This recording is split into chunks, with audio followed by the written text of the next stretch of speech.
Good morning everyone. आप जानते हैं कि प्रत्येक गवर्नमेंट एग्जाम में 2 से 3 प्रश्न योजनाओं से पूछे जाते हैं। मैं इस बात को ध्यान में रखते हुए 2014 से लेकर 24 तक की सभी फ्लैगशिप योजनाओं के बारे में मैं डिस्कस करूंगा। और ये योजनाएं जो अगर इसके बाद से कोई भी योजनाएं एग्जाम में पूछे जाते हैं तो आप आसानी से टैकल कर सकते हैं। यह वीडियो सभी लोगों के लिए बेनिफिट है जिन लोग एग्ज़ाम दे रहे, चाहे पीसीएस हो, एसएससी हो या यूपीएससी हो। तो चलिए मैं वो सभी योजनाएं 2014 से 24 तक का मैं आपको बताने वाला हूं। आप वीडियो में बने रहिएगा क्योंकि ये योजनाएं और इसमें सारे डिटेल से बताया जाएगा। चलिए स्टार्ट करते हैं। देखिए फर्स्ट क्या है, नमामि गंगे योजना। जब मोदी जी सरकार बनाए तो उसके बाद उन्होंने सबसे पहले योजना चलाए थे नमामि गंगे योजना। नमामि गंगे योजना की शुरुआत कब हुई थी? 7 जून 2014 को। समझे कब हुई थी? 7 जून 2014। 7 जून 2014 में, ठीक ना। और ये अभी भी क्या है, इसका डेट कब तक है आपसे ही पूछा जा सकता है, 31 मार्च 2026 तक, ठीक ना। इस योजना का जो मुख्य उद्देश्य है गंगा नदी को पूर्ण रूप से स्वच्छ और संरक्षित करना, अर्थात गंगा नदी का कायाकल्प करना ताकि गंगा अविरल धारा और निर्मल धारा के रूप में प्रवाहित हो सके। आप जानते हैं कि गंगा नदी इतना गंदा हो गया कि पहले लोग गंगा नदी का जल ग्रहण करते थे, बट आज अगर आप काशी में या कहीं पे भी जाइएगा तो गंगा नदी का जल ग्रहण स्थान पे हम लोग बिसलरी का पानी लेके ग्रहण करते हैं वहाँ पे। तो इस स्थिति हो गई, तो इसीलिए इसको साफ करना, क्योंकि हम जानते हैं कि गंगा नदी भारत की सबसे बड़ी नदी है और विश्व की 5वीं बड़ी नदी है। तो इस नदी को सुरक्षा करना अति आवश्यक है, नहीं तो यहाँ क्या हो सकता है, जैव विविधता नष्ट हो जाएगी, तो कहीं ना कहीं गंगा नदी भी विलुप्त हो सकती है सरस्वती नदी के भांति। इसीलिए सरकार क्या चाहती है कि इसको गंगा को साफ करने का। और आपको बता दूं कि अगर कोई बोले कि गंगा नदी का साफ का परियोजना क्या 2014 से स्टार्ट हुआ है, नहीं, ये 1984-85 से भी इसका प्रोग्राम अभी तक बनता आ रहा है, योजनाएं बन रही है, पैसे खर्च हो रहे हैं, लेकिन गंगा नदी आज भी वहीं के वहीं है, उसी तरह गंदे, और कहीं ना कहीं ज़्यादा गंदगी फैल रहा है गंगा नदी में। तो इसे रोकने के लिए सरकार योजनाएं ला रही है, बना रहे हैं, बट थोड़ी सी इसमें लोगों का भी जागरूक होने की ज़रूरत है। चलिए, इस योजना का जानते हैं 100% केंद्र सरकार ही वहन करेगा, मतलब इसमें राज्य को नहीं लिया जा रहा है। और इस योजना का कुल लागत कितना रखा गया? 20,000 करोड़। और इस परियोजना का ये विश्व बैंक क्या कर रहा है? वित्त पोषण कर रहा है, ठीक ना। तो आप याद रखिएगा, परियोजना में हम लोग को वर्ल्ड बैंक के माध्यम से भी पैसा, हम लोग को $400 मिलियन डॉलर वर्ल्ड बैंक भी दे रहा है, ठीक। चलिए नेक्स्ट देखिए, यह योजना जो है 5 प्रमुख राज्यों को कवर करते हुए लगभग 45,000 किलोमीटर क्षेत्र का मानचित्र करता है। यह प्रमुख राज्य उत्तराखंड, उत्तर प्रदेश, झारखंड, बिहार और पश्चिम बंगाल। जैसे जानते हैं कि ये 5 राज्यों से गंगा नदी गुजरती है, लेकिन ना सिर्फ ये गंगा नदी को करता है, समझे, गंगा की जितनी भी सहायक नदी है उसकी भी इन लोग ट्रीटमेंट कर रहा है, समझे, वाटर ट्रीटमेंट लगा के इससे भी किया जा रहा है। और ताकि गंगा नदी में ये सभी नदियाँ, फिर जितने भी शहर हैं गंगा किनारे बसे हुए, उनके जो भी वाटर हैं, अवशिष्ट जल, वो गंगा में ना डाले, इसका भी प्रबंध कर रहे हैं। इसी आधार पे नमामि गंगे योजना के 8 प्रमुख स्तंभ है, ठीक ना, कि क्या क्या करना होगा इसके लिए। तो देखिए, पहला क्या है? सीवरेज उपचार और अवसंरचना, समझे, सीवरेज का उपचार और अवसंरचना। रिवर फ्रंट का विकास, नदी की सतह की सफाई, गाद को निकालना, जैव विविधता उसे भी संरक्षण करना, वनीकरण करना ताकि मृदा अपरदन ना हो, वहाँ पे सारे में क्या पेड़ लगाना किनारे किनारे, नदी के किनारे।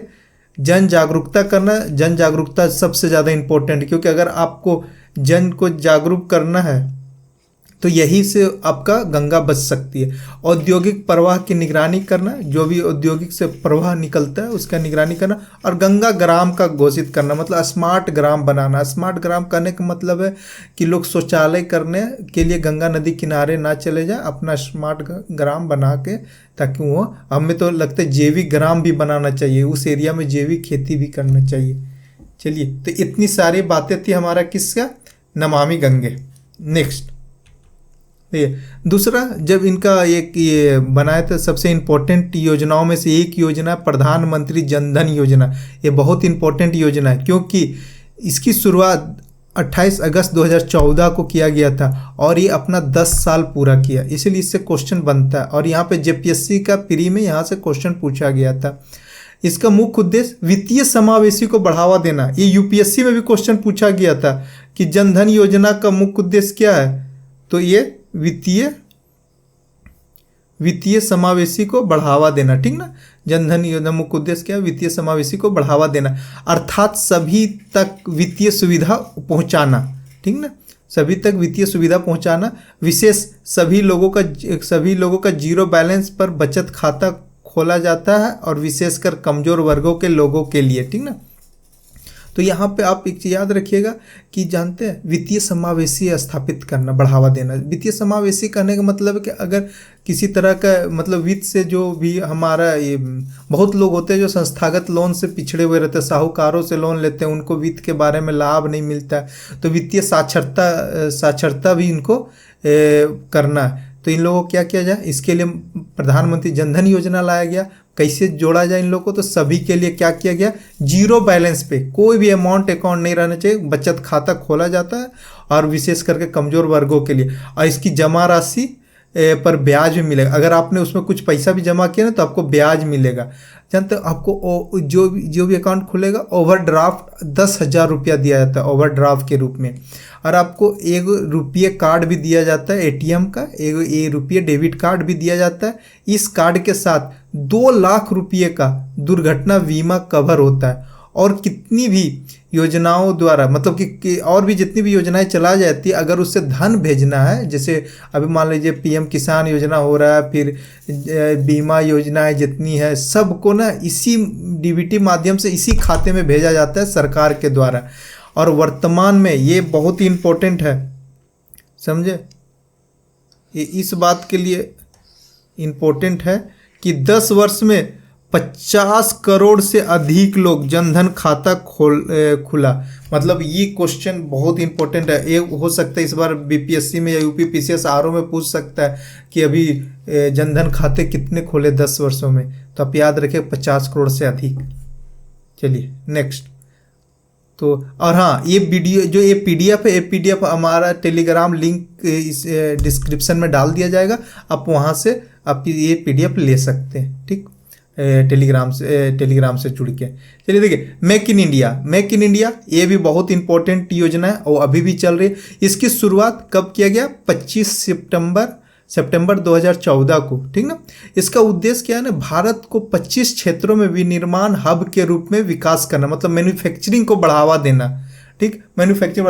भारत के आर्थिक, इससे क्या होगा, भारत के आर्थिक विकास को बढ़ावा देगा, फिर रोजगार का अधिक अवसर उत्पन्न करना और प्रत्यक्ष विदेशी निवेश को आकर्षित करना, ये सब इनके मुख्य उद्देश्य है, ठीक। अब जानते हैं इनका जो 25 मुख्य क्षेत्र कभी कभी पूछा जाता है कि 25 मुख्य क्षेत्र कौन कौन से, तो आपको बता दूं, ऑटोमोबाइल, फिर विमानन, जैव प्रौद्योगिकी, रसायन निर्माण, रक्षा विनिर्माण, इलेक्ट्रिकल मशीनरी, इलेक्ट्रॉनिक्स प्रणाली, खाद्य प्रसंस्करण, सूचना प्रौद्योगिकी, चमड़ा, मीडिया और मनोरंजन, खनिज तेल और गैस, फार्मास्यूटिकल, बंदरगाह, रेलवे, नाविकरणीय ऊर्जा, सड़क, अंतरिक्ष और खगोल विज्ञान, कपड़ा और परिधानों, तापीय ऊर्जा, पर्यटन और अतिथि आदि। ये जो 25 है, ये 25 क्षेत्रों में इसमें क्या किया जा रहा है, ये मेक इन इंडिया, मतलब इंडिया में ही ये मैन्युफैक्चरिंग करेगा और विश्व में अपना एक्सपोर्ट करने पे ज़्यादा फोकस दिया जा रहा है, ठीक ना। तो आप इसमें से ज़्यादा याद करने का ये है कि कब शुरू हुआ था, 25 सितंबर 2014, ठीक। अब इसके बाद आइए, अब स्वच्छ भारत मिशन, ये भी अभी भी चल रहा है। स्वच्छ भारत मिशन देखिए, इसकी शुरुआत 2 अक्टूबर 2014 को हुआ और ये अभी 2024 तक का इसके क्या है, अभी चालू रहेगा, मतलब 2024 तक के लिए। हो सकता है उसके बाद स्वच्छ भारत मिशन 3.0 चलाया जाए। इसका मुख्य उद्देश्य भारत को स्वच्छ बनाना। इसके 2 स्तर है ना, पहले स्वच्छ भारत मिशन ग्रामीण और दूसरा स्वच्छ भारत मिशन शहरी। इस तरह 2 बनाने का पीछे का कारण यह है ना कि ग्रामीण के क्षेत्र का अलग तरीके से वो स्वच्छता की जरूरत है, जबकि शहरी के लिए अलग है। ग्रामीण में क्या होता था कि बहुत घर में शौचालय ना के बराबर होता था। अगर आज से 10 साल 15 साल पहले अगर चले जाते हैं तो आपको बहुत सारे लोगों के घर में शौचालय नहीं था, जबकि शहर में शौचालय सबके पास था, लेकिन यहाँ पे अपशिष्ट ठोस अपशिष्ट का प्रबंधन नहीं था, अर्थात कूड़ा करकट यहाँ पे फेंका रहता था, वो गंदगी फैलाया रहता था, जो जहाँ पे खाओ वहीं पे प्लास्टिक वगैरह फेंका जाता था। इसीलिए दोनों को अलग अलग किया गया। और आप बताइएगा कि दोनों का कौन सी मिनिस्ट्री देखती है, दोनों के लिए अलग अलग मिनिस्ट्री देखती है, ठीक ना। तो चलिए, ये भी एक जन आंदोलन योजना है और ये योजना सबसे बड़ी बात है सफल हुआ है। देखिए, पहला चरण सरकार 2014 से 19 रखा। इसमें कहा गया ग्रामीण स्तर पर गांव को खुले में शौच मुक्त बनाना, अर्थात ओपन डिफेक्शन फ्री करना, ओडीएफ गांव की घोषणा करना, ठीक ना, ओडीएफ गांव की घोषणा करना। तो इससे ओडीएफ गांव की, ताकि शौचालय मुक्त, सबके घर में शौचालय, स्कूल हो जहाँ पे सार्वजनिक हो शौचालय बनाना, ठीक ना। अब ये जो है गांव वाला जो स्वच्छ भारत मिशन ग्रामीण वाला, उसको देखती है कौन सी मिनिस्ट्री, जल शक्ति मंत्रालय द्वारा देखा जाता है, देखते हैं, ठीक ना। और फिर वहीं अब शहरी स्तर पर कचरा मुक्त शहर का निर्माण करना, ठीक ना। यह योजना 2026 तक लागू है। कौन सा, स्वच्छ भारत मिशन शहरी, ठीक ना। तो ये फिर आप देखिए, इसको देखने के लिए यहाँ पे गलत लिखा गया, आवास और शहरी कार्य मंत्रालय, ठीक ना। यहाँ पे हम कर देता हूँ आवास एवं शहरी कार्य मंत्रालय द्वारा ये शहरी स्वच्छता भारत स्वच्छ अभियान का शहरीकरण, शहरी वाला, ठीक ना। इस योजना का जो उद्देश्य है इसका क्या है, शहर के लिए, इसका शहर के लिए क्या है, समग्र स्वच्छता सुनिश्चित करना, पूरे सुनिश्चित, वायु प्रदूषण को कम करना, उपयोग में किए गए पानी को प्रवाहित करने से पहले उसका उपचार करना और क्षमता निर्माण करना, ठीक ना। अब इसके बाद द्वितीय चरण 19 तक कंप्लीट हो गया, क्योंकि हम लोग टारगेट रखे थे कि गांधी जी के 150वां जयंती तक पूरे भारत को हम लोग क्या करेंगे, स्वच्छ कर देंगे, ठीक ना। तो फिर उसके बाद द्वितीय चरण स्टार्ट हुआ 2019 से 24 तक। यहाँ पे कहा गया ओडीएफ प्लस, फिर ओडीएफ प्लस प्लस बनाना गाँव को। तो इस तरह से क्या हुआ, तो इसमें इसके अंतर्गत क्या आता है ओडीएफ में, कि साथ साथ यह सुनिश्चित करना कि सभी समुदाय और सार्वजनिक शौचालय कार्यशील और सुव्यवस्थित हो।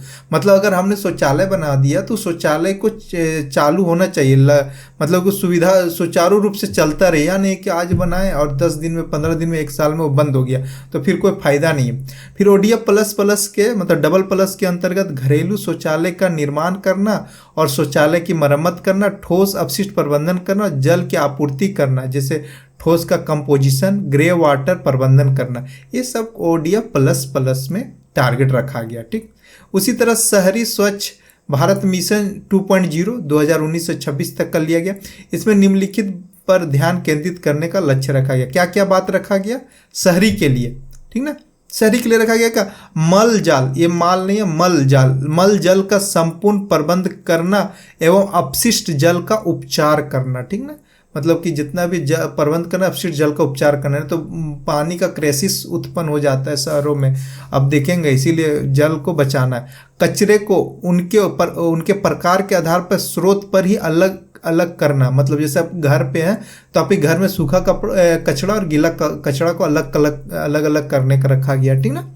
फिर सिंगल यूज प्लास्टिक का उपयोग पर प्रतिबंध, जितना भी सिंगल यूज प्लास्टिक पर प्रतिबंध, इसीलिए कि पहली बार यूज करता हूँ फेंक देता हूँ, फिर वही प्लास्टिक क्या होता है कि जो ड्रेनेज सिस्टम है शहरों में, उस सिस्टम पे ना ये जाके फंस जाता है, फिर पूरा शहर सिटी क्या हो जाता है, पानी से भर जाता है जब बारिश होता है। इसका आप एग्जाम्पल दिल्ली देखिएगा, दिल्ली में बारिश हुआ पानी नहीं निकलता, क्योंकि उसका ड्रेनेज सिस्टम ही फ्लॉप हो जाता है, कहीं ना कहीं जो प्लास्टिक है कचरा फंस जाता है, इसीलिए इसका भी प्रतिबंध करना चाह रहा है। निर्माण एवं विध्वंस स्थलों से निकलने वाले मलबे का प्रभावी प्रबंधन करके वायु प्रदूषण को कम करना, मतलब कि जहाँ पे भी जैसे केमिकल फैक्ट्री हो गया, मेडिकल हो गया, हॉस्पिटल हो गया, वहाँ से जो भी निकलते हैं ना हैजार्डस वाले अपशिष्ट, उसका थोड़ा सा ज़्यादा कह जाए। फिर सभी मौजूदा डंप साइटों का जैव उपचार सुनिश्चित करना, जहाँ पे भी आप सब जमा कर रहे हैं कचरा, तो उस कचरे को क्या करो, जैव उपचार करो, मतलब उसमें जैविक डालो, उसको खाद को खा के फिर उसको ख़त्म कर देगा, चाहे उसको बिना ऑक्सीजन के उसको प्रोसेसिंग कराने से बैक्टीरिया के माध्यम से, तो सारा कम हो जाता है। चलिए, इस तरह से हमारा ये हुआ। अब आइए, अब आता है पांचवा हमारी योजना 2014 की जो प्रमुख सांसद आदर्श ग्राम योजना। इसका स्टार्ट कब हुआ था? 11 अक्टूबर 2014 को। पता है 11 अक्टूबर को किनका बर्थडे है? तो आप बताइएगा, बता देता हूँ मैं, जयप्रकाश नारायण जी का बर्थडे कब है? 11 अक्टूबर, ठीक है। तो यह सांसद आदर्श ग्राम योजना की शुरुआत कब हुई थी? 11 अक्टूबर 2014, ठीक। अब उद्देश्य क्या है इसमें कि प्रत्येक सांसद सदस्य द्वारा मार्च 2019 तक 3 आदर्श ग्राम मतलब मॉडल गांव का विकास करना। इसके पश्चात प्रत्येक वर्ष एक गांव चयन करते हुए वर्ष 2024 तक कुल 5 आदर्श गांव का विकास करना। इस तरह से कुल 2024 तक 8 आदर्श गांवों का विकास करना। लेकिन क्या सभी गांवों का विकास, सभी को गांव का आदर्श गांव ये मान लिया जाए, बना दिया जाए? तो नहीं, इसके लिए भी कुछ मानक रखा गया, टर्म एंड कंडीशन। अगर वो गांव मैदानी क्षेत्र में, वो सांसद मैदान क्षेत्र से आए हैं चुन के, तो उस गांव का जनसंख्या 3 से 5 हजार तक होना चाहिए। 3,000 से 5,000 तक उस गांव की जनसंख्या होना चाहिए। और अगर पहाड़ी क्षेत्र का है जहाँ पे विशेष करके जनजाति रहते हैं, जैसे नॉर्थ ईस्ट में, पहाड़ों पे, झारखंड में या फिर हिमालय क्षेत्रों में, तो वहाँ के लिए गाँव का 1,000 से 3,000 तक का होना चाहिए। तो ये 2 टर्म है कि आप इस तरह का हो वहीं पे। हाँ, इसमें यह भी बोला गया है कि आप इस योजना के माध्यम से आप अपने ससुराल वाले या फिर अपने मायके का या फिर कहीं का अपना पसंदीदा एक गांव को नहीं चयन कर सकते। इस तरह के आपको उसी तरह के गांव चुनना है जो आप ये सबसे अलग हो। चलिए, इस तरह से आदर्श ग्राम योजना स्टार्ट हुआ। इसका अर्थ होता है कि हमको स्मार्ट गांव बनाना, ठीक है। छठा योजना, अब हम 2015 के में आ गए। 2015 में जो योजनाएं बनी है उसके बारे में पढ़ेंगे। 2014 तक की योजना थी, 5 योजनाएं, वो हम लोग पढ़ लिए। अब 2015 की योजना है। देखिए, पहला योजना आया था बेटी बचाओ बेटी पढ़ाओ योजना, ठीक। तो इसकी शुरुआत हुई थी 22 जनवरी 2015 से, ठीक।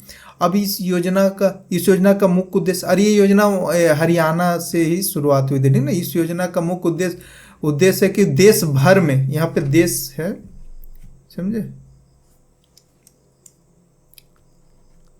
यहाँ पे देश भर में बालिकाओं के प्रति दृष्टिकोण में व्यवहारिक और सामाजिक परिवर्तन लाना, जो कि मतलब बच्चियों के प्रति गलत नज़रिया रहता है कि बच्चियां आगे चल के बोझ बनती है, फिर उस पर बहुत ज़्यादा दहेज खर्चा पड़ेगा।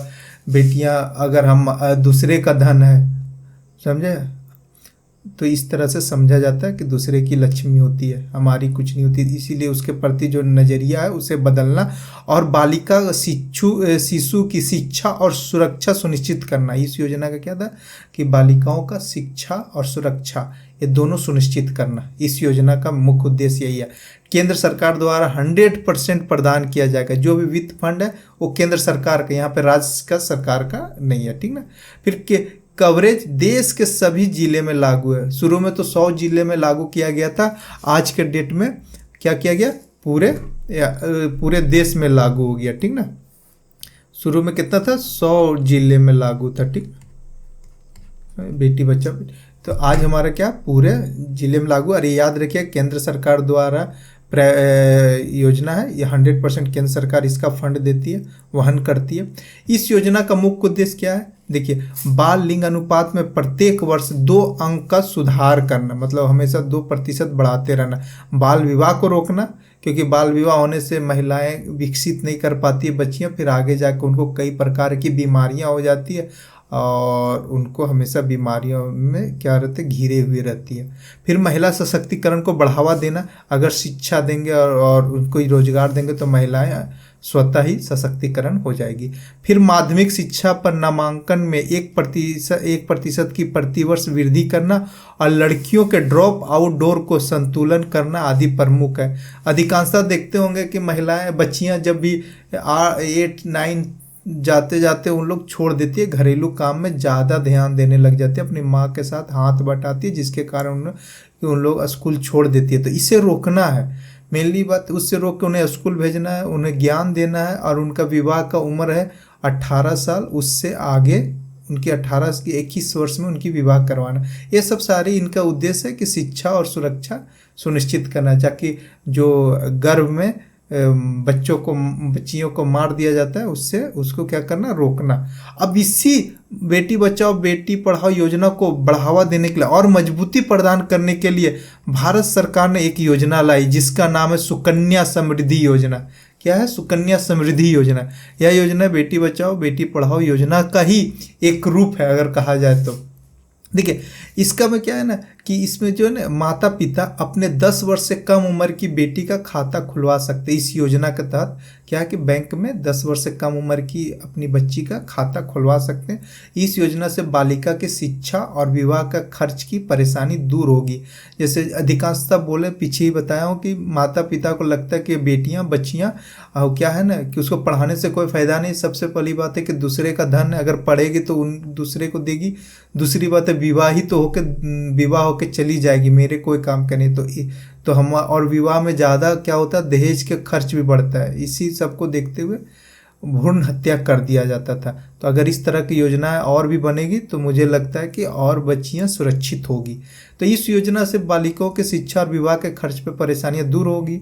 लाभार्थी कौन होंगे? बालिका होंगे, लेकिन आप ध्यान रखिएगा एक परिवार से अधिकतम दो बालिका ही होंगे, ठीक ना, एक ना कि 3 4 5। और एक बालिका का एक ही अकाउंट होगा। आप ये नहीं कह सकते कि एक बालिका का हम 4 5 अकाउंट खोल देंगे, नहीं, एक बालिका का एक ही अकाउंट होगा और मैक्सिमम 2 बालिका के ये अकाउंट खुलेगा इसमें। और जानते हैं खाता में न्यूनतम 250 रुपया प्रति वर्ष, 250 250 रुपया प्रति वर्ष एवं अधिकतम 1.5 लाख प्रति वर्ष जमा कर सकते हैं। ये खाता में ये बता दिया गया सीमा के कहाँ से कहाँ तक आप पैसा जमा कर सकते हैं। ठीक, खाता धारक जो बच्ची है, बालिका है, 18 वर्ष की आयु होने या 10वीं कक्षा उत्तीर्ण लिखा हुआ था, क्या है, उत्तीर्ण, ठीक ना, उत्तीर्ण।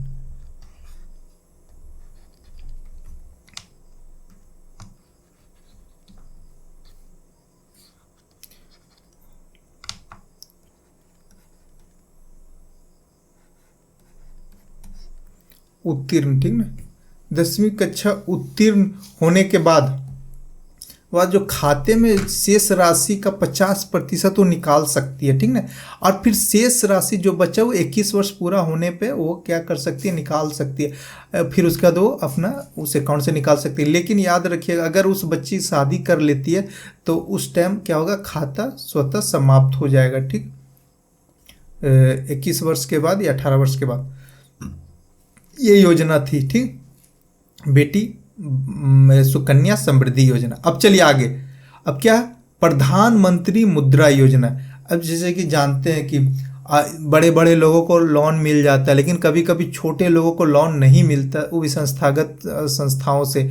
आप बैंक जाइए तो आपको लोन नहीं मिलेगा क्योंकि आप कमज़ोर हैं, आप गरीब हैं, आपको गारंटी आप क्या दोगे जब आपके पास कुछ है ही नहीं है। बट आपको चाह रहे कि हम कुछ दुकान खोलें, कुछ बिजनेस स्टार्ट करें, कोई ट्रैक्टर वगैरह खरीदूं और ट्रैक्टर खरीदूं, कई तरह का मशीन खरीदूं जिसका यूज हम कर सकें, समझे, थ्रेसर वगैरह मशीन हो, ट्रैक्टर का जुताई वाला मशीन हो, फिर उसका नाई का दुकान खोल सकते हैं या फिर छोटा मोटा ब्यूटी पार्लर खोलना हो। तो ये सब करने के लिए, या फिर फर्नीचर का दुकान खोलना हो, तो हम लोग इन लोगों को जल्दी क्या होता है, लोन नहीं मिलता है। अगर वो बैंक जाएंगे उनको लोन नहीं देगा क्योंकि उन्होंने कोलेट्रल रखने के लिए उन लोगों के पास कुछ है नहीं। तो इसी को ध्यान में रखते हुए और जो माइक्रो यूनिट्स वाले हैं, सूक्ष्म उद्यमी, उन लोग को बढ़ावा देने के लिए प्रधानमंत्री जी ने 8 अप्रैल 2015 को प्रधानमंत्री मुद्रा योजना लाया। मुद्रा का फुल फॉर्म होता है micro unit development and refinance agency, ठीक ना। तो ये योजना लेके आए। तो अब देखिए इसका उद्देश्य क्या, युवाओं को रोजगार खोजकर्ता से रोजगार सृजनकर्ता बनाना। अब जानते हैं कि अगर युवाओं को हम अगर लोन देते हैं, फिर उनको अगर वो किसी तरह का वो यूनिट लगाता है, सपोर्ट दैट कि उसने ट्रैक्टर खरीदता हो और ट्रैक्टर खरीदने के लिए एक ड्राइवर रखेगा, तो कहीं ना कहीं एक रोजगार भी दे दिया हो। और मशीन खरीदते हैं या फिर सपोर्ट दैट ब्यूटी पार्लर खोलते हैं, तो ब्यूटी पार्लर में भी 2-3 लड़कियां या महिला रख सकते हैं उसमें। फिर कई तरह का मशीनों में वर्कर का ज़रूरत पड़ता है, तो इसीलिए क्या हो सकता है, जो युवा आज खोज रहा था रोजगार, वो खुद ही रोजगार सृजन कर सकता है। तो यहाँ पे रोजगार कर्ता बनना, तो यहाँ पे ये थोड़ा सा मिसप्रिंट हो गया, कर्ता, ठीक ना, कर्ता बनना। लाभार्थी कौन होंगे, याद रखिएगा इसमें ना उन गैर कृषि कार्य से जुड़े सूक्ष्म उद्यमी होंगे लाभार्थी। मतलब इसमें कृषि वाले लोग को नहीं दिया जाएगा, गैर कृषि कार्य से संबंधित है, समझे। इसके अंतर्गत लघु विनिर्माण इकाई, सेवा क्षेत्र, दुकानदार, फल सब्जी विक्रेता, सेवा कई मरम्मत, मतलब कि मरम्मत करने वाली दुकान, मशीन ऑपरेटर, लघु उद्योग, कारीगर, खादी पस करता हो और अन्य रूप से काम कर रहा हो, मतलब कारीगर वगैरह। ये थोड़ा सा मिस प्रिंट हो गया तो इसीलिए पढ़ने में थोड़ा दिक्कत हो गया। तो मतलब कहा जाए कि सभी छोटे छोटे सोच में लघु, बस ये सब मैंने एग्जाम्पल दे दिया हूँ कि दुकानदार होना चाहिए, फल सब्जी वाला विक्रेता हो, सेवा क्षेत्र में हो। तो ये सब चीज़ें आप जैसे कि आपको दुकान खोल रहे हैं फॉर्म फिलअप करने के लिए कि लोग आएंगे हमारे पास फॉर्म वगैरह, फिर वो प्रिंटिंग मशीन लेना, ये सब, तो ये सभी के लिए छोटे छोटे के लिए। अब इस योजना के माध्यम से इसे 10 लाख तक का ऋण का सुविधा उपलब्ध है। मतलब आप इस योजना से 10 लाख तक का ऋण ले सकते हैं बिना किसी भी प्रकार का गिरवी रखे। हालांकि वर्तमान में अभी 2024 में हाल ही अक्टूबर में भारत सरकार ने 10 लाख से बढ़ा के 20 लाख कर दिया गया। ये बहुत इंपॉर्टेंट है, आप याद रखिएगा कि मुद्रा योजना के तहत आपको 20 लाख तक, कहाँ तक, 20 लाख तक आपको मिलेगा, ठीक ना, 20 लाख तक आपको अब ऋण दिया जाएगा। इस योजना द्वारा पहले 3 प्रकार के ऋण आवंटित किए जाते थे, लेकिन अब 4 हो गया। अक्टूबर से 2024 से अभी क्या हो गया, 4 हो गया। तो 4 क्या है, शिशु प्रकार का अगर आपको लोन मिल रहा है तो आपको 50,000 तक का ही ऋण मिलेगा। अगर आप कहिए कि हमको शिशु प्रकार का लोन चाहिए तो 50,000 तक का ऋण। किशोर 50,000 से 5 लाख तक का ऋण उपलब्ध कराया जाएगा। तरुण 5 लाख से 10 लाख तक का ऋण। और फिर तरुण प्लस कर दिया गया अक्टूबर में, कब से, 10 लाख से 20 लाख तक का ऋण, और वर्तमान में 10 लाख से 20 लाख कर दिया गया। तो आप याद रखिएगा नया प्रकार का ऋण जोड़ दिया गया, उसका क्या नाम है, तरुण प्लस, ठीक ना। यहाँ तक था 2015 तक, अभी 2024 में तरुण प्लस कर दिया गया। अब जानते हैं कि इतना इन्फ्लेशन, महंगाई बढ़ गया, तो अब 2015 और अभी 2024 के बीच 9 साल में इन्फ्लेशन ही इतना बढ़ गया कि आप आज के डेट में 10 लाख में आप कुछ ऐसा छोटा मोटा भी नहीं खोल सकते हैं। तो सरकार भी इस चीज़ को जानती है, इसीलिए इन्होंने क्या किया, इस योजना के तहत इनका जो ऋण देने की क्षमता उसको 10 से 20 लाख कर दिया गया। देखिए अभी कौन कौन सी संस्था इन लोगों को ऋण दे सकती है। तो सार्वजनिक क्षेत्र के बैंक जितना भी, चाहे SBI वगैरह हो, निजी क्षेत्र का बैंक भी, चाहे HDFC बैंक वगैरह, राज्य संचालित सहकारी बैंक भी बहुत सारे होते हैं, वो देंगे। क्षेत्रीय ग्रामीण बैंक भी दे सकते हैं। सूक्ष्म वित्तीय संस्थान, माइक्रो फाइनेंस इंस्टीट्यूट कहते हैं इसको। गैर बैंकिंग वित्तीय कंपनी NBFC भी देते हैं। लघु वित्त बैंक SFB भी देते हैं। आदि संस्थाएं जो ऋण देते हैं, और ये ऋण जो होते हैं ना बहुत कम ब्याज दर लगता है, समझे। तो ये योजना है। अब देखिए ये योजना बहुत कर, अब आते हैं हम लोग जन सुरक्षा योजना। ये जन सुरक्षा योजना, ये 9वां योजना है, जन सुरक्षा योजना। जन सुरक्षा योजना में 3 योजना आते हैं, आप ये चीज़ याद रखिएगा। फर्स्ट, प्रधानमंत्री सुरक्षा बीमा योजना, अटल पेंशन योजना, जीवन ज्योति बीमा योजना, ठीक ना। देखिए इसी को जनधन से जन सुरक्षा तक ना, तो यही तो 3 योजना याद रखिए। जन सुरक्षा योजना कौन सा, प्रधानमंत्री सुरक्षा बीमा योजना, अटल पेंशन योजना, जीवन ज्योति बीमा योजना, ये सुरक्षा संबंधी। अब चलिए एक करके हम इन लोगों के बारे में पढ़ते हैं। देखिए प्रधानमंत्री सुरक्षा बीमा योजना कब आया था, 8 मई 2015 को। कौन सा, प्रधानमंत्री सुरक्षा बीमा योजना, ठीक ना। इसका उद्देश्य क्या ना, दुर्घटना के कारण होने वाले खर्चों से सुरक्षा प्रदान करना होता है, ठीक। अब इसका प्रीमियम क्या था, 12 रुपया प्रति वर्ष, ठीक ना। कितना था, 12 रुपया प्रति वर्ष। लेकिन अभी इसको बढ़ा के कितना कर दिया गया, 20 रुपया प्रति वर्ष, ठीक ना। कितना कर दिया, 20 रुपया प्रति वर्ष, ठीक, ये याद रखिएगा, ठीक ना। तो इसको बढ़ा के कितना कर दिया गया, 20 रुपया प्रति वर्ष, ठीक। ये मैंने नहीं लिखा लेकिन मैं बता दे रहा हूँ कि ये 20 रुपया प्रति वर्ष कर दिया गया। लाभार्थी कौन होंगे, 18 से लेकर 70 साल के आयु समूह के लिए, ठीक ना, ये लाभार्थी होंगे। विशेषता क्या है ना कि अगर दुर्घटना में मौत या अस्थायी पूर्ण विकलांगता के लिए, अगर बाय द वे आप मौत हो गया या फिर अस्थायी रूप से पूर्ण विकलांगता उसको कहते हैं, चाहे 2 हाथ कट जाना, 2 पैर कट जाना, 1 हाथ या 1 पैर कट जाना, इसको बोलते हैं अस्थायी रूप से विकलांगता, ठीक ना। अगर ये किसी के साथ हो जाता है और ये योजना का में लाभ लिए हुए हैं तो उसे 2 लाख रुपया मिलेगा, समझा, बीमा के रूप में। और अगर अस्थायी आंशिक विकलांगता के लिए 1 लाख रुपया दिया जाएगा। अस्थायी विकलांगता मतलब 1 हाथ कट जाना, 1 पैर कट जाना, या फिर अंगूठा कट जाना या उंगली कट जाना, ये सब अस्थायी आंशिक विकलांगता के रूप में आता है, जिसको क्या दिया जाएगा, 1 लाख रुपया दिया जाएगा, समझे। अब देखिए, अब दूसरा योजना क्या है इसके अंदर, अटल पेंशन योजना। अटल पेंशन योजना का भी शुरुआत कब किया गया था, 9 मई 2015 को। यहाँ पे मई था, ये मैं लिख दिया, ठीक ना। तो अब थोड़ा सा इसमें सुधार लीजिएगा, क्योंकि सब योजनाएं साथ में बनी थी, ठीक। 9 मई 2015 को अटल पेंशन योजना की शुरुआत हुई। इस योजना का इसका उद्देश्य, इस योजना के माध्यम से 60 वर्ष की आयु के उपरांत अपने अंशदान के आधार पर एक न्यूनतम निर्धारित पेंशन प्रदान किया जाएगा। मतलब आप कुछ पैसा जमा कीजिएगा, जब आपका 60 वर्ष हो जाएगा तो आपको उसके बाद आपको क्या दे दिया जाएगा, उसके बाद आपका पेंशन शुरू हो जाएगा 60 वर्ष के बाद। इसका लाभार्थी कौन है, 18 से 40 वर्ष की आयु समूह के लिए 18 से 40 वर्ष के व्यक्ति ही इस योजना का लाभ उठा सकते हैं। इसी के बीच में वो अपना कुछ राशि प्रति माह जमा करें तो यह योजना उसे मिलेगा। इस योजना का जो मुख्य उद्देश्य है ना, यह असंगठित क्षेत्र के लोगों पर केंद्रित है। आप जानते हैं कि 93% या 90% लोग ना असंगठित क्षेत्र में कार्य करते हैं, ठीक ना, अनौपचारिक क्षेत्रों में, असंगठित क्षेत्र में। तो उन लोग का जो सामाजिक सुरक्षा है वो थोड़ा कमजोर होता है उनके, तो उन्हें मजबूत प्रदान करने का मानते हैं कि आज उनके पास शरीर है, वो कार्य कर ले रहे, लेकिन 60 के बाद उनको कोई काम नहीं देगा, फिर वो कहाँ जाएंगे। तो इसको ध्यान में रखते हुए ना सरकार ने ये अटल पेंशन योजना लाया कि आप अब जब जवानी में पूरा काम करो, उस समय कुछ बचा लो, हम फिर मैं उसमें मिला के फिर आपको दे दिया जाएगा, ठीक ना। अब पैसा का निर्धारण क्या होगा, आप जिस तरह से पैसा जमा कीजिएगा ना, आपका जितनी क्षमता है उसी आधार पर 60 वर्ष की आयु में 1000, 2000, 3000 प्रति माह, 4000 प्रति माह या 5000 प्रति माह आपको मिलेगा, ठीक ना, जिन्होंने ये योजना में शामिल होंगे, ठीक। 60 साल की उम्र के बाद किसी भी कारण के वजह से ग्राहक की, जिसने ये योजना ली है, उनकी ने मृत्यु के मामले में वही पेंशन पति या पत्नी को दे है, और दोनों की मृत्यु के बाद 60 साल की उम्र तक संचित पेंशन धन नामांकित को वापस किया जाएगा।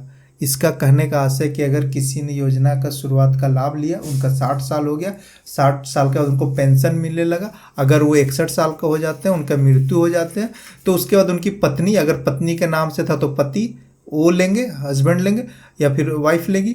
फिर उसके बाद अगर बाय द वे दोनों मर गए तो उनके जो बच्चे हैं जिनको नॉमिनेट किया गया ना, वो जितना पैसा वो जमा किए थे 18 से 40 साल के 20 से लेकर 60 साल तक, तो सभी पैसा, जितना पैसा मिला ना, वो सब पैसा उनके बच्चों को मिल जाएगा। ये इस योजना का मकसद था कि वृद्धा लोगों को आत्मनिर्भर बनाना, उनका सामाजिक सुरक्षा आर्थिक रूप से सुरक्षा प्रदान करना। अब देखिए, प्रधानमंत्री जीवन ज्योति बीमा योजना है ना, इसकी शुरुआत 9 मई 2015 को हुआ। 9 मई को 2 चीज़ हुआ, एक अटल पेंशन योजना, प्रधानमंत्री जीवन ज्योति बीमा योजना, ठीक। इस योजना का उद्देश्य है कि यह जीवन बीमा है, किसी भी कारण से हुई मृत्यु को कवरेज करता है, ठीक ना। कोई भी कारण से मृत्यु हो जाए, यहाँ पे इफ बट नहीं लगता है, ठीक ना। इसका लाभार्थी कौन है, 18 से 50 वर्ष की आयु के लोग, मतलब इतने वाले लोग का ही इसमें वो बीमा हो सकता है, क्योंकि जानते हैं कि 50 के बाद उधर लोग वृद्धा हो जाते हैं, तो फिर थोड़ा सा उनका शरीर कमज़ोर हो जाता है, तो मर सकते हैं। इसीलिए 18 से 50 वर्ष की आयु को लोग को लिया गया ना।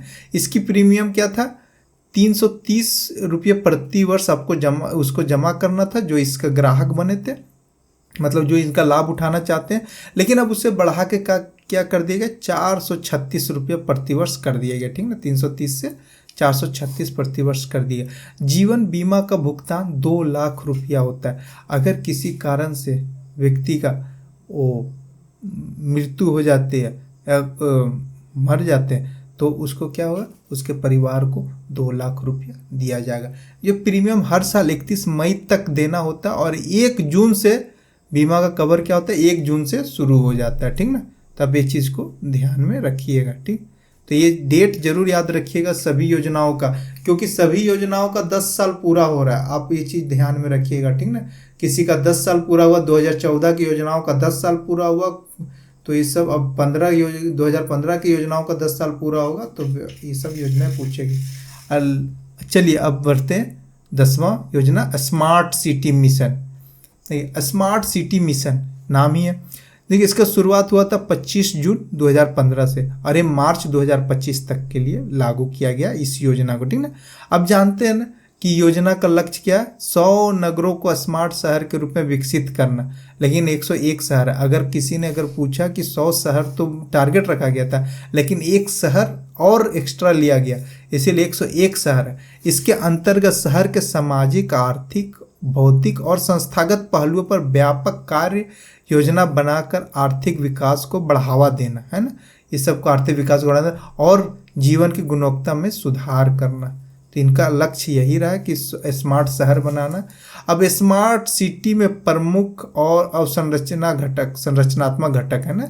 देखिए इसमें क्या क्या प्रमुख है, क्या क्या करना है। अगर बोला जाए कि स्मार्ट सिटी को स्मार्ट सिटी बनाने के लिए क्या क्या करना है, तो इसमें देखिए जल की पर्याप्त आपूर्ति, शहरों में जल की तो जानते समस्या है। सुनिश्चित विद्युत आपूर्ति को सुनिश्चित करना।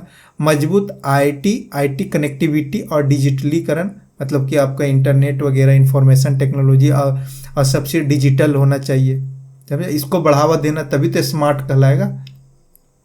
फिर गुड गवर्नेंस, विशेष करके ई गवर्नेंस, सारा काम अगर सरकार ई गवर्नेंस के माध्यम से करे। अभी देखिए अगर ई गवर्नेंस के माध्यम से तो हमारे पास 1 मिनट में चुटकियों में पैसा आ जाता है। जैसे किसान सम्मान निधि 18,000 रुपये या 19,000 करोड़ रुपये सरकार भेजती है, तो 1 मिनट भी नहीं लगता, सिर्फ एक बार कंप्यूटर का एक क्लिक बटन दबाना होता है और उस सभी के अकाउंट में 1 सेकंड में पहुंच जाता है। ये क्या है, ई गवर्नेंस का। अभी आपको योजनाओं के बारे में, अगर आप ई गवर्नेंस हो तो आपको योजनाएं पता चलती। ई गवर्नेंस का कहने का आशय का केंद्र सरकार और जनता के बीच की दूरी को कम कर देता है, समझे। इसीलिए ई गवर्नेंस बहुत इंपॉर्टेंट है शासन के लिए, समझे। सतत पर्यावरण को बनाए रखना, गरीबों के लिए किफायती आवास का निर्माण करना, गरीब लोग आवास नहीं खरीद सकते, उन लोग के लिए आवास बनाना। और ठोस अपशिष्ट प्रबंधन सहित स्वच्छता। ठोस अपशिष्ट तो सबसे बड़ी समस्या है। और प्रभावी शहरी आवागमन और सार्वजनिक परिवहन की जो ट्रैफिक वाला सिस्टम, ठोस वाला अपशिष्ट प्रबंधन और ये आवास वगैरह बहुत इंपॉर्टेंट हो जाता है शहर के लिए, ठीक। तो ये अब जानते हैं कि स्मार्ट सिटी कितना है, 101 है। तो सबसे अधिक किस राज्य का शहर सबसे अधिक है स्मार्ट सिटी के अंतर्गत? उत्तर प्रदेश का 13, तमिलनाडु का 12, महाराष्ट्र का 8, कर्नाटक का 7, मध्य प्रदेश का 7, गुजरात का 6, आंध्र प्रदेश और बिहार का 4। आप जिस क्या बोलते हैं स्टेट से हैं, आप उस स्टेट का बताइएगा कि कौन सा शहर स्मार्ट सिटी के अंतर्गत आता है, ठीक ना। तो आज का 10 में लेकर आया था, अब अगली 2016 का और कुछ 1-2 15 का बचा हुआ है योजना, उसका 16 से मैं कल का वीडियो में डालूंगा। अगर वीडियो अच्छा लगा तो आप इसको ज़रूर लाइक कीजिए, सब्सक्राइब कीजिए और हमें भी मोटिवेट कीजिए ताकि मैं और इसके ऊपर मेहनत करूं। और आप लोग मुझे बताइए कि और किस तरह का वीडियो बनाए ताकि अच्छा रहे आप लोग के लिए एग्ज़ाम के लिए, क्योंकि हमने भी बहुत सारे एग्ज़ाम दिए हैं, इसीलिए मुझे बहुत अनुभव है इस फील्ड में। तो मैं चाहता हूँ कि अपना अनुभव जितना भी एक्सपीरियंस है वो शेयर करूँ। किसी दिन मैं अपने बारे में भी बहुत कुछ बताऊँगा, तब अभी तो जब समय आएगा मैं अपने बारे में बहुत कुछ बताऊँगा। चलिए, thanks for watching this video. अब मैं आज्ञा लेता हूँ। चलिए, थैंक यू।